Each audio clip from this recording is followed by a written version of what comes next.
notre adversaire aujourd'hui, c'est la faim, c'est l'occupation, c'est la fraude, c'est la mauvaise gouvernance. Pourquoi, Sali?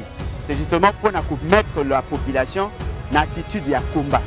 Ça, c'est ça notre lutte. Nous nous sommes battus pendant des années, pendant des mois, pour que le vrai combat n'est pas là haut. On ne peut même plus en parler. Boti que la Kaboun, boti que la Chilombo, boti que la Ndeko Bemba, boti que la Katumbi, Mathieu na Bango, boti la bisoto to bano commenter marima ko le camion sacré. Nous sommes des gens constants et cohérents.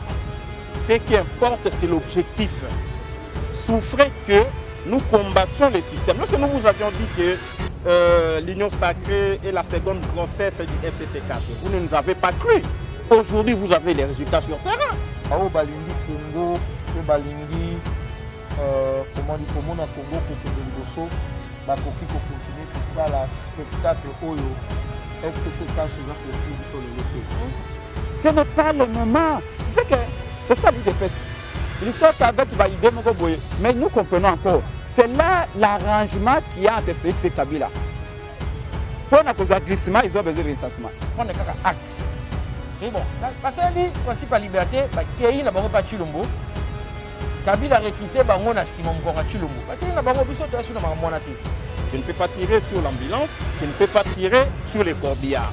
Mais il souffrait que je vous dise que laisser les débauchés, les ex-débauchés de la Mouka mourir de leur propre mort. Merci. On est déjà quand à Bango.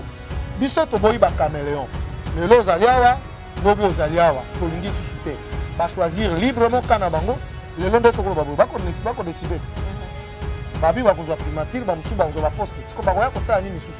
Résultat ali départ il y a système Oyo, résultat ali fin occupation na Congo, résultat ali à repousser peuple à revendiquer ba droit na Nzela. Alors, acceptez qu'il y ait tout travail comme excusez-moi les kamikazes. Tout ça pourquoi? Pour pas jouer adhésion. Il y a opinion.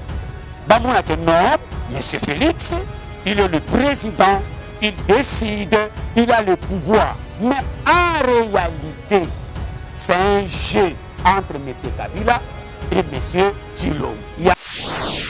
Réaco News, vous informer, c'est notre devoir.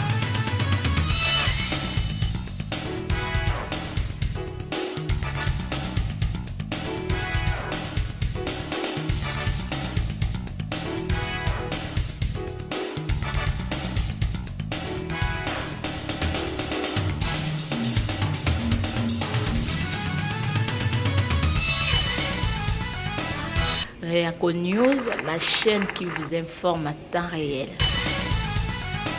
Là, papa Adrien Malenga, mbote na yo.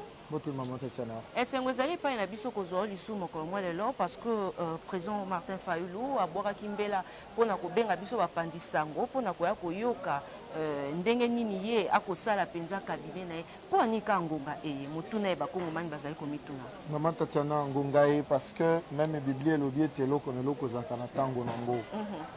Bao balingi Congo pe balingi comment dit comment na Congo ko kende liboso bakoki ko continuer ko tala spectacle oyo FCC4 chez ko offrir biso le loté. Je crois que situation ya Congo lelo plus que hier ezako senga été makambo ebongwana. Il faut que ba Congolais bazwa destin na bango na maboko. Pourquoi ngonga oyo maman Tatiana parce que zana ngonga moko to yemba ki to beleli to lobi il faut to sala ba réforme. Ba ponome salami mabe to sala ba réforme to zongisa mboka na nzela. Mais les gens ont fait ce qu'ils ont fait. Maintenant il faut to passer na action. Action de grande envergure. Oyoki dengue directeur de cabinet à Mokonzamboka Martin Fayulu m'a dit il y a outil koloba deux axes. Axe sectoriel aux alliés 20 secteurs de la vie nationale au réflexion que ça les mamans que ça les mamans les alliés pour na comment na nengeni programme politique il y a la muka topé il y a Martin Fayulu m'a dit esengeli to réadapter en peu to approfondir en parce que une fois to kozwa bokonzi il ne faut pas tout tâtonner le coup la FCC cache pas tâtonner les lots. Nous devons avoir de précision sur comment faire pour essayer de donner des solutions ou d'apporter des solutions dans Makambo, Maïko, Zali Kotungisa Eko, on a vu ça. Axe Yami Balé, Zali, axe opérationnel. Wana Zali pour accompagner le peuple congolais.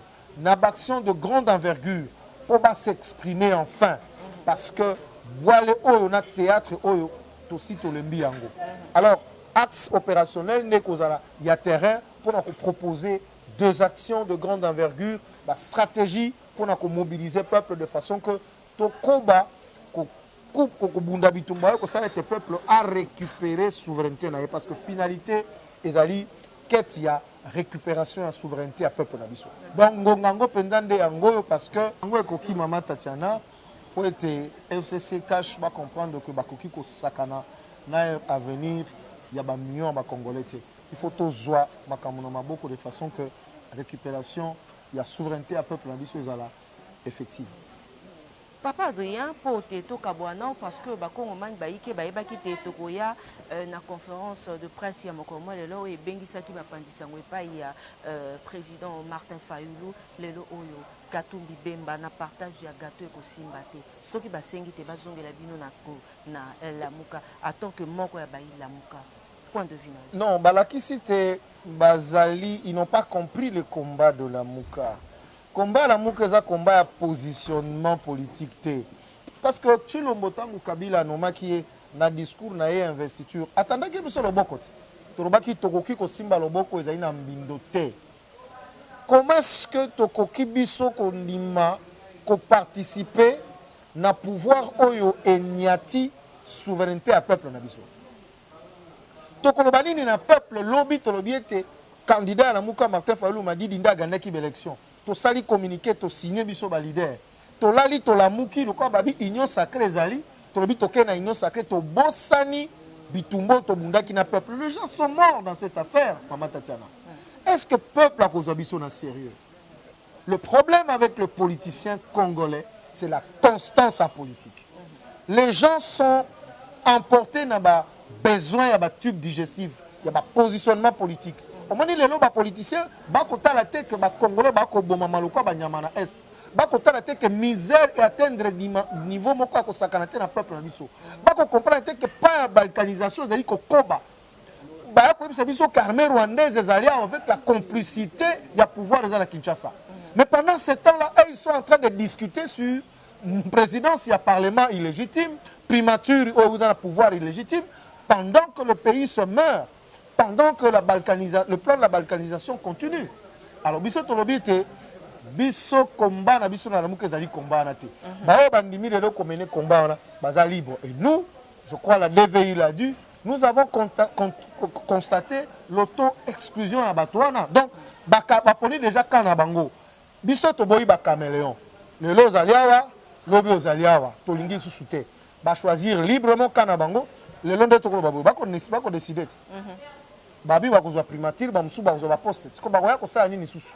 Je crois que Nzambe aza malamu mama aza bolingo atalisi polele atalisi na mpoisa ba o bazali ko sala combat pour na ba intérêt partisan ba intérêt privé bazonga na bazongela ba faire na bango ba récupérer ba carré minier na bango faut baza na bokonzi ne ba ko sala ngo baza na ba se positionner pour na élection en 2023. Ça c'est pas notre combat. Notre combat c'est la libération de notre pays. Notre combat, c'est la récupération de la souveraineté de notre peuple.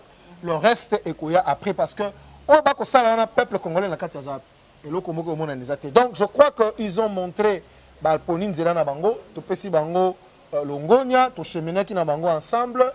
Donc je crois que Bango ska bakei kuna bola mo kolanda Bango. Biso tika na combat mais il faut pas ba kozongela biso sous zungulukia. To partager ba poste te. Oki cabinet bimi, et makamba combattre. Et makamba partage à poste te. Makamba combat pour to récupérer souveraineté à peuple. Donc combat on a Bango babi keza ya Bango te. Combat Bango faut baza na mangeoire parce que l'élection ko ya na 2023 faut baza na misol. Biso eza combat na biso te. Merci beaucoup. Boton diman. Bandeko balandi ya Réaco News après Mbela, il y a président Martin Fayoulou et Tindiki Biso Sika et pas maître Patrick Sivava, to capé point de vue naïe par rapport ya Mambi mais Mazali Kolekana Wangonga Moke et Totika Nango maître Patrick meilleur vœu. Merci maman. Maître Patrick, ce que tu as dit, parce que et Sali Penza, Mikolo Mingi, Zoakayote, Nariako News, tout le point de vue par rapport à Yandenge Obino Banson, Bozaiki na Lamuka, Lelo Jean-Pierre Bemba, Katumbi, Batika Kibino pour que Bakenda, na Union Sacrée. Na Manso Ezako Leka na Union Sacrée, surtout au point de vue, il y a Maître Patrick Sivava. Yoko le banin pour kaka ndenge na yebisaka bato ndenge naloba plusieurs fois mais pas na bino na Riako News que lamuka esalama na principe moko ya liberté.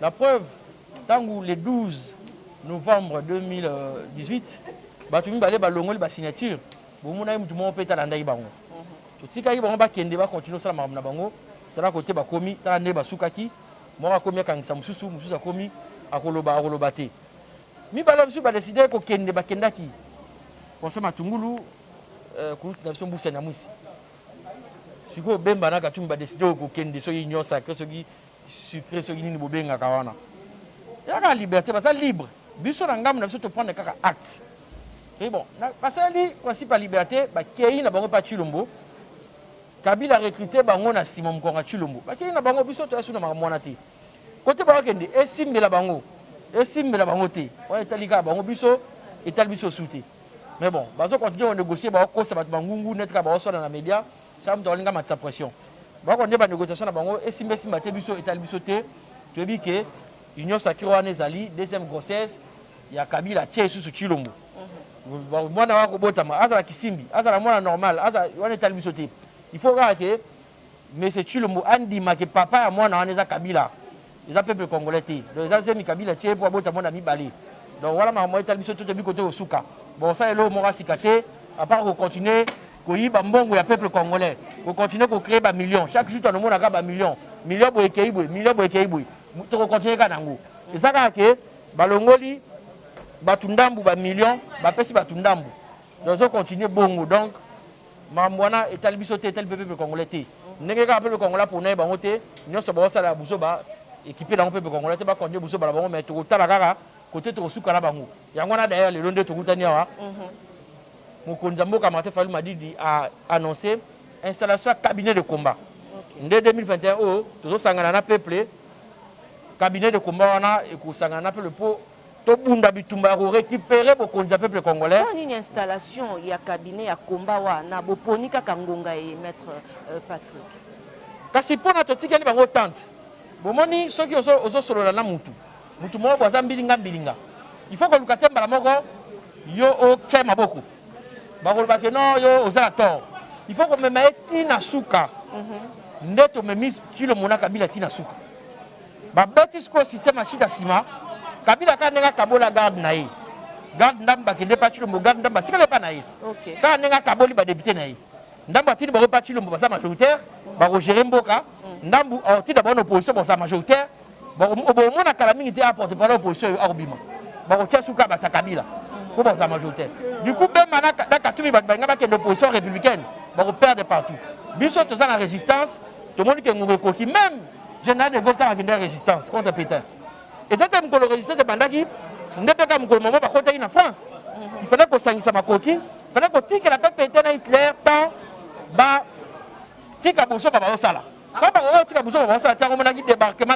dans Normandie ba allié na sima ya général de Gaulle ba Juif France et France comme libre depuis ce que tu tikela bango tant wana 200 wana pona bazonga sima to moni bazongi sima te pour ça sortir de crise de ça wana to moni ba oninga na te nde sikoyo article 5 ya constitution na biso o epesa peuple congolais droit ya kozala mokolo bokonzi nde article to ça la pona ensemble na peuple congolais to récupérer mon compte sur le peuple congolais mta mokolo bokonzi wana et deuxième article les articles 64 o epesi ndingisa na peuple congolais ya ko bundisa mutu nyonso to lingomba batu nyonso o bazozwa bokonzi to bazokonza na ndenge oyo constitution lobi te toyebi ke bazali bokonzi na ndenge constitution lobi te tomoni mpe bazokonza na ndenge constitution lobi te yango wana ensemble cabinet oyo de combat na peuple congolais tokobanda sikoyo baaction de terrain ya envergure ya grande envergure po ete pouvoir esonga na maboko ya peuple congolais po ete peuple congolais apona bato bakokonza ye lisusu tokosala na baméthode démocratique oyo toyebi mpona korécupérer pouvoir kozongosela yango na peuple congolais po peuple congolais apona bakonza ye mosusu.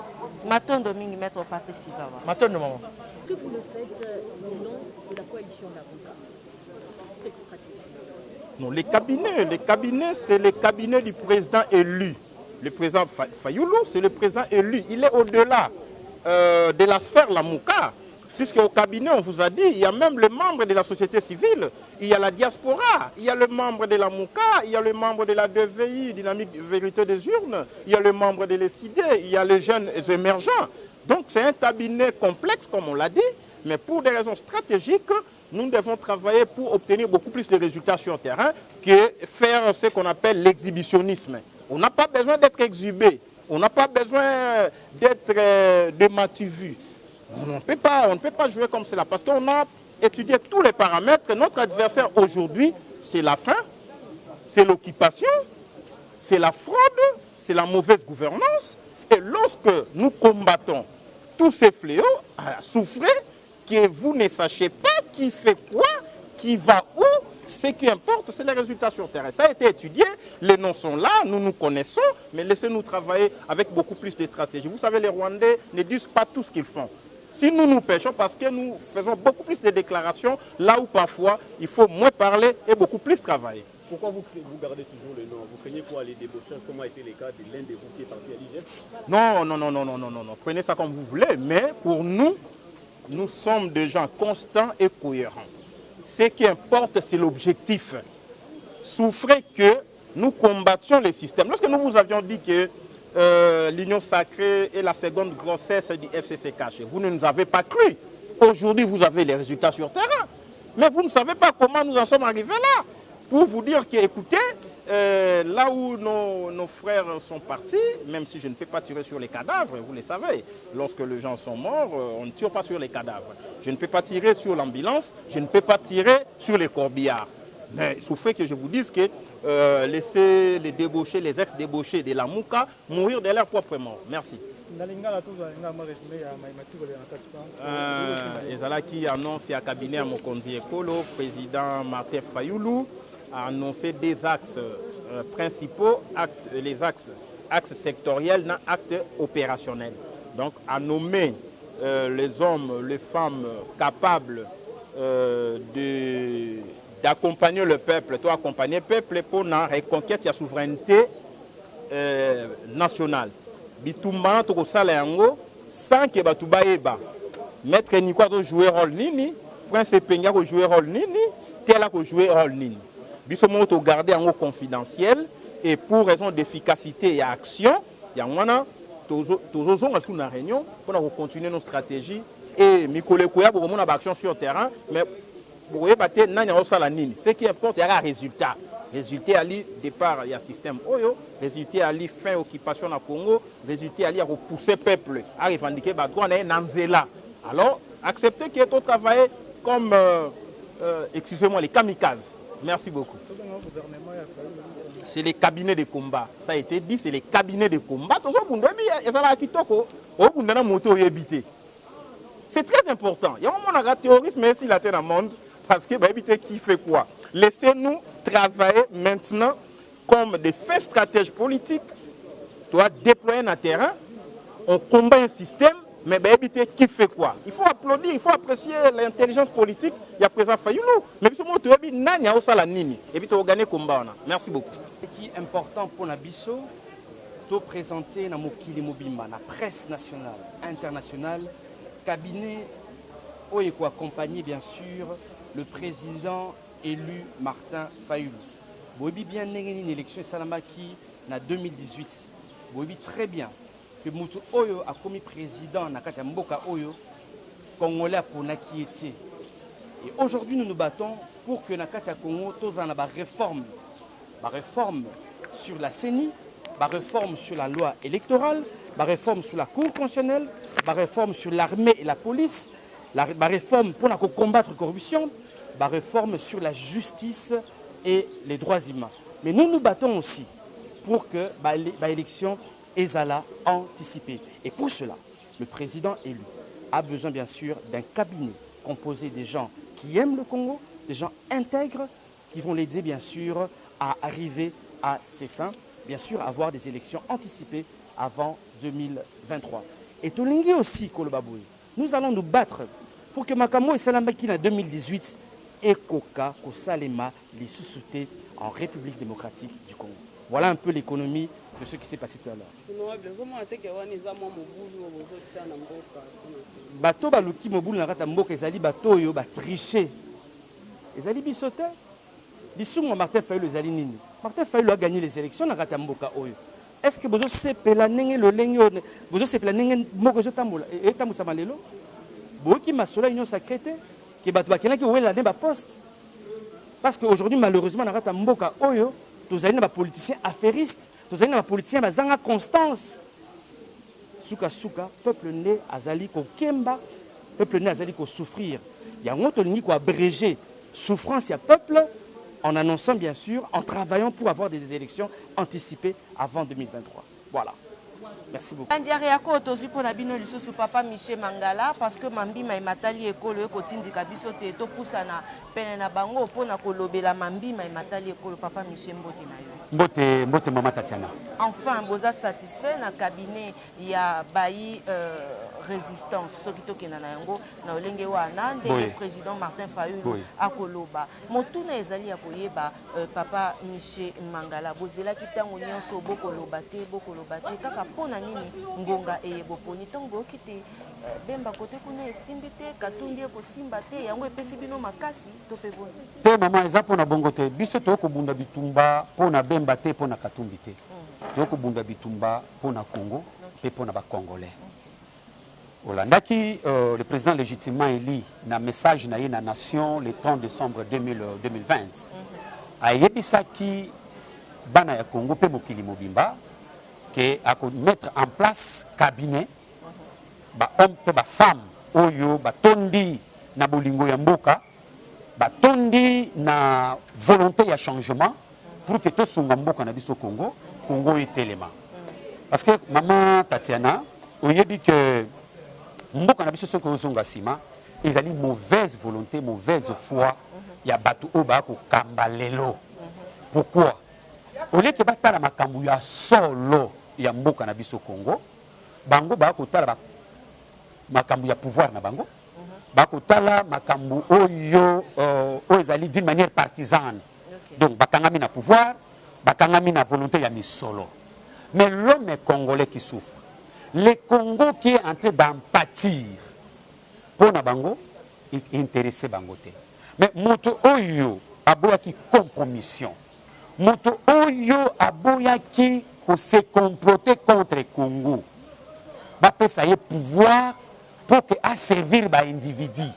Aboyi yango, mais attirer peuple congolais na centre ya ba intérêt nyonso, pe attirer Congo na centre ya ba intérêt nyonso. Aboyi compromission. Lelo soka akobunda pour na cause juste pour que a sauver Congo et a sauver ba Congolais. Yango promesse a pesaki lelo a réalisé yango pour que to bunda bitumba wana soki balingi tolingi ko binisa ba kombote c'est purement stratégique parce que mayele mabe bato oba mesana ko se comploter ko kota na kata ba officine politique na bango ba bimisa ba intelligence obscure pour na Congo ba bimisa ba intelligence moko ya kindoki ya koloka pour na Congo pe pour na ba Congolais pour que un groupe de gens des individus en bénéficient. La majorité des Congolais souffrent. Yango to boyi pour que mayele oyo ekobima ezala na ba résultat moko concret pour que Congo ezala sauvé pe Congolais ezala sauvé.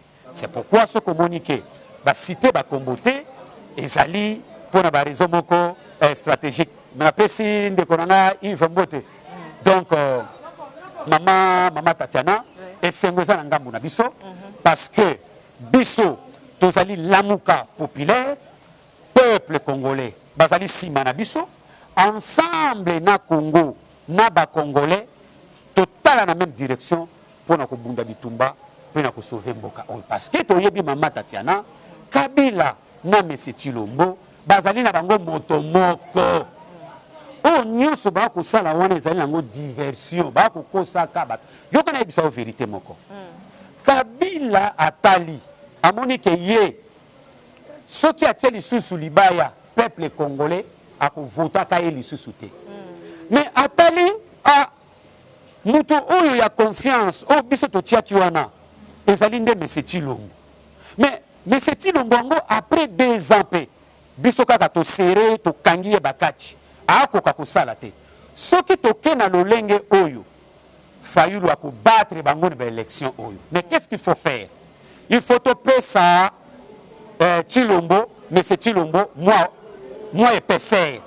Tout le monde a comme si que ngai na yeto bebani pour que andi mama et pas ya opinion publique. Yango omoni basali likambo oyo ya union sacrée, sacrée et sale. Tout ça pourquoi?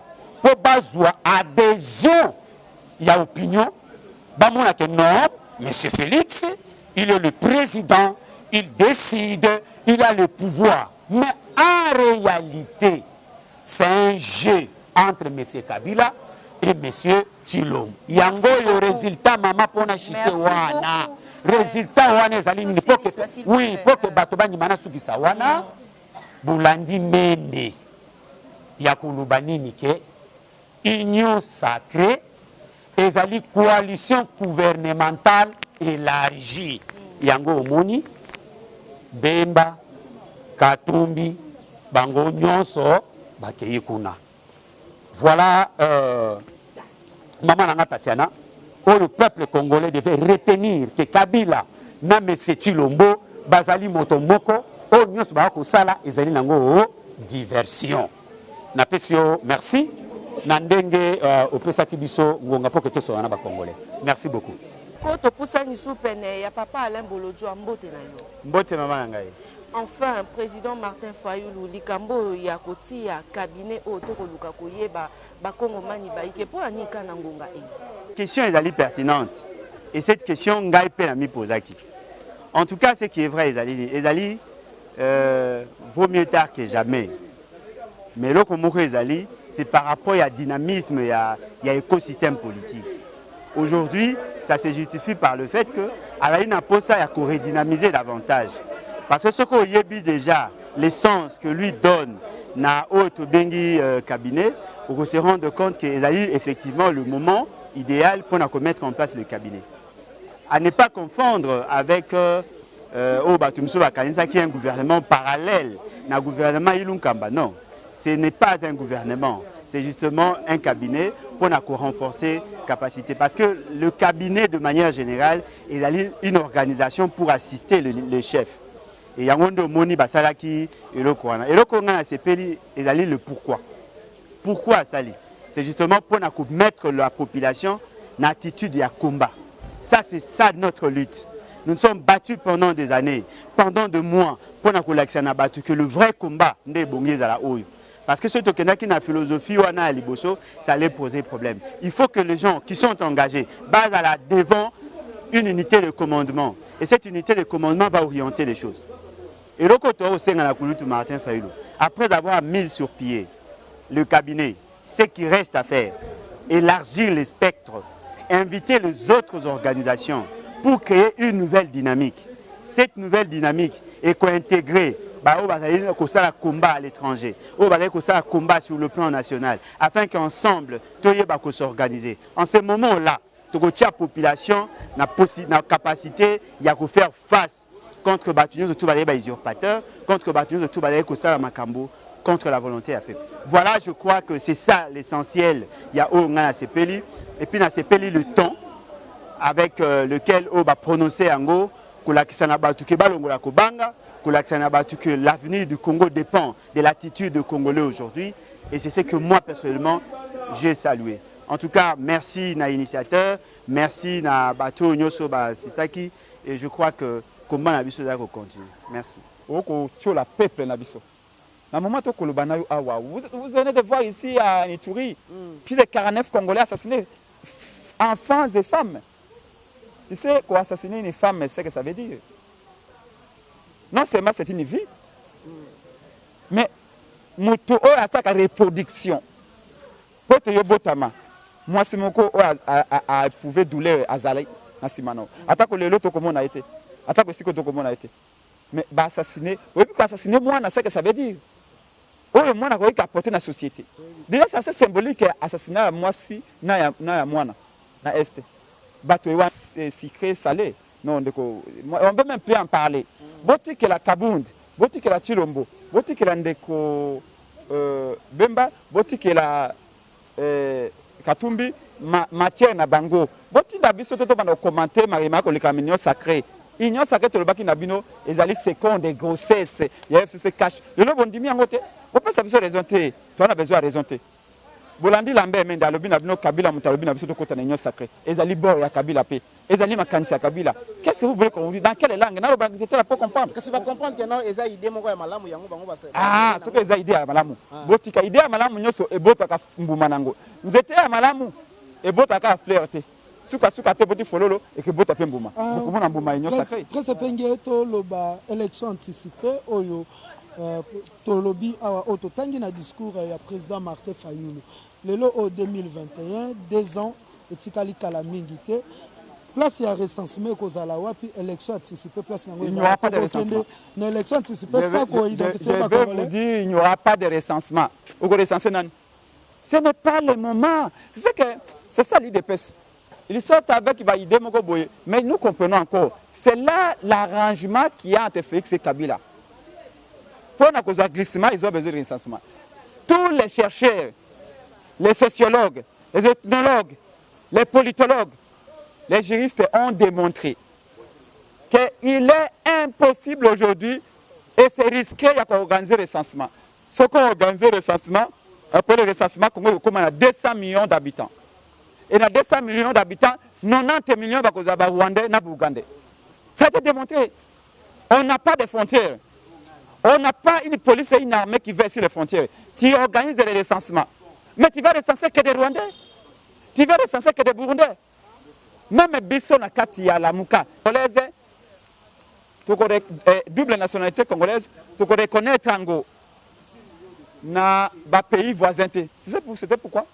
Parce qu'il y a tellement de Rwandais, des Ougandais chez nous, même nos frères angolais sont chez nous, que si tu organises les recensements, au sali recensement les lots, on peut recenser des millions de Rwandais, on peut recenser des millions de Ougandais, et à cause de la nationalité congolaise. Bonjour. Je sais que vous attendiez sans doute le président élu, Martin Fayulu Madidi. Souffrez que ce soit moi. Je vais donner lecture du communiqué de presse du cabinet du président élu, Martin Fayulu Madidi. Je suis Jean-Claude Moualimou, son directeur de cabinet.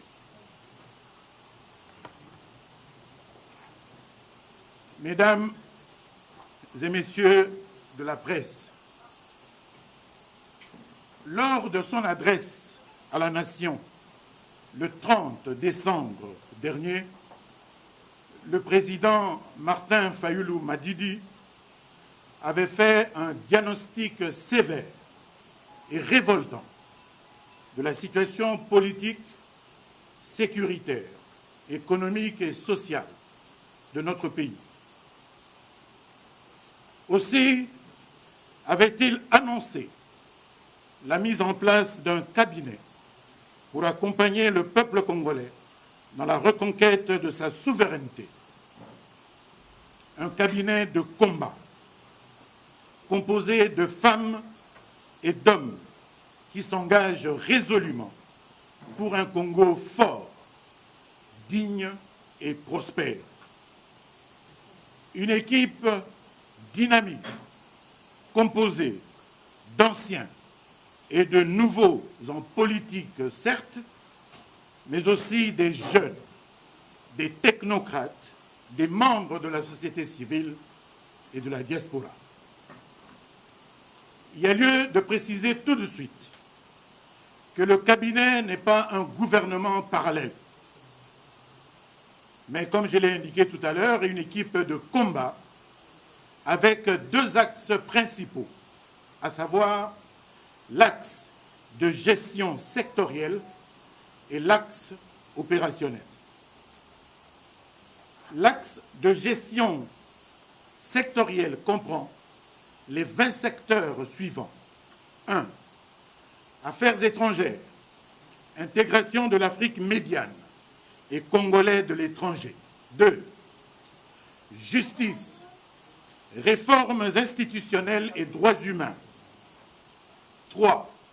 Intérieur, décentralisation, affaires coutumières et cohésion nationale. 4. Défense, anciens combattants et sauvegarde de l'intégrité du territoire national. 5. Économies et finances. 6. Budget et portefeuille de l'État. 7.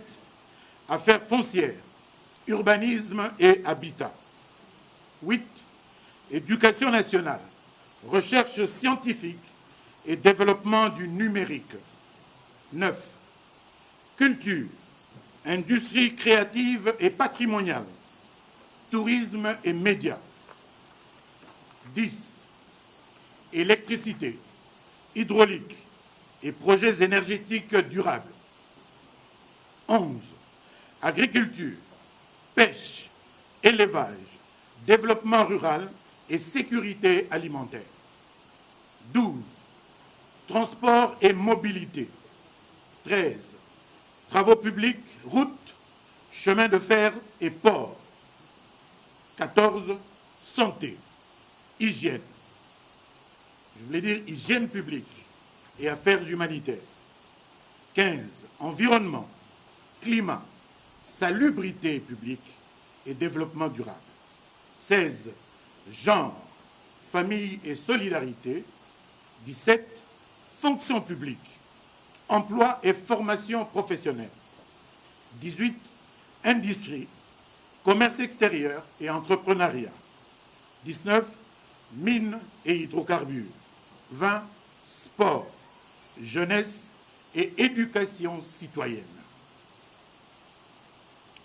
Ce cabinet travaillera d'arrache-pied pour intensifier la mobilisation du peuple congolais autour de la proposition de sortie de crise du président élu, de manière à déclencher sa mise en œuvre et permettre aux parties prenantes d'entreprendre consensuellement des réformes institutionnelles profondes, urgentes et nécessaires. Ces réformes porteront notamment sur la Commission électorale nationale indépendante, la loi électorale, la Cour constitutionnelle, l'armée, la police et la sécurité, la lutte contre la corruption, ainsi que la justice et les droits humains. Les actions du cabinet seront guidées par les 10 principes suivants. 1. La souveraineté du peuple congolais. 2. Vérité des urnes. 3. Le respect de la Constitution et des lois de la République. 4. L'intégrité du territoire national. 5. La bonne gouvernance et la lutte contre la corruption. 6. L'indépendance de la justice. 7. La lutte contre les antivaleurs. 8. La promotion de l'état de droit et le respect des droits humains. 9. Le bien-être et la prospérité du peuple congolais. Et 10. Enfin, l'égalité des chances entre Congolais. Cependant, mesdames et messieurs, au regard de la nature très complexe du combat et pour des raisons de dispositifs organisationnels, stratégiques et opérationnels, les noms des membres du cabinet restent confidentiels à ce stade.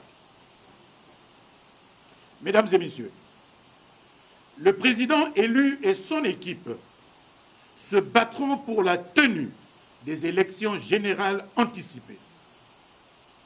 Le peuple congolais n'acceptera aucun glissement du régime usurpateur en place.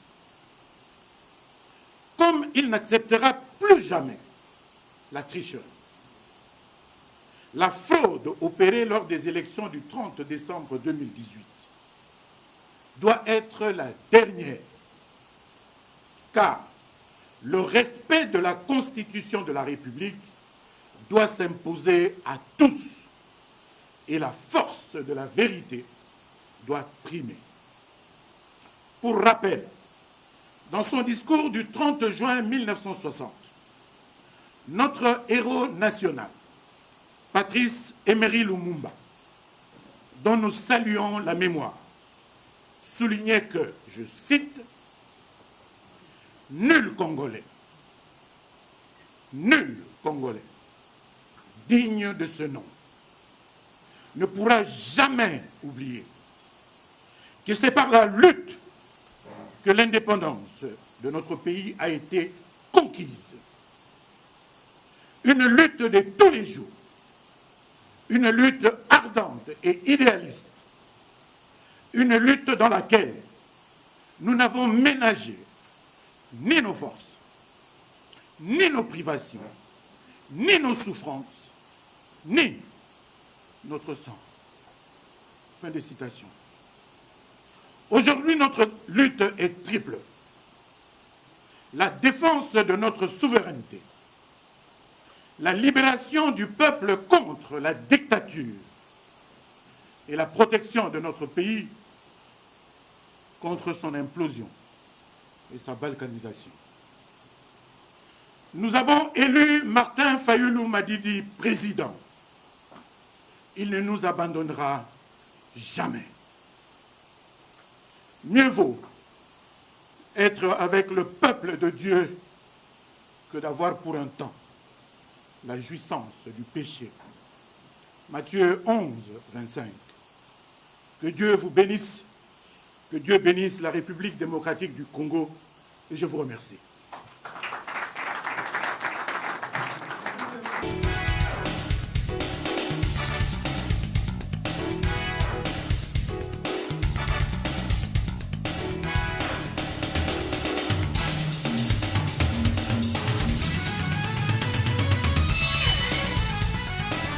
Réaco News, la chaîne qui vous informe à temps réel.